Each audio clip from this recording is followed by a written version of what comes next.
A move to closely monitor Americans heading to Alaska was welcome news when the federal government announced it several weeks ago. But now, CTV News has learned border officials don't know how many Americans are actually in our country during the pandemic.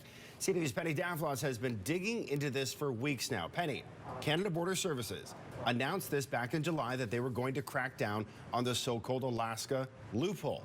So what's going on now? It's a really good question. It was 6 weeks ago today that any Americans on their way to Alaska had to go through one of a handful of designated border crossings to get one of these tags to hang from their rearview mirror, has strict instructions to avoid stops whenever possible, and head straight to Alaska. I have spent the past month asking CBSA how many of these tags and people associated with them have been let in. Officials claim they do not know.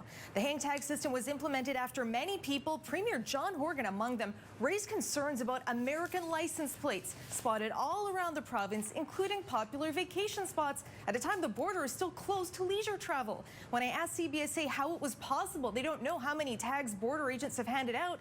They claim it's, quote, a bit more challenging than it seems, unquote, to tally the numbers.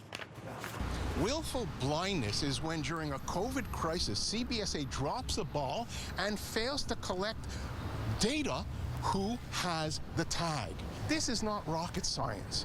A special code will identify people as having an Alaska tag, and CBSA can generate reports daily, weekly, monthly.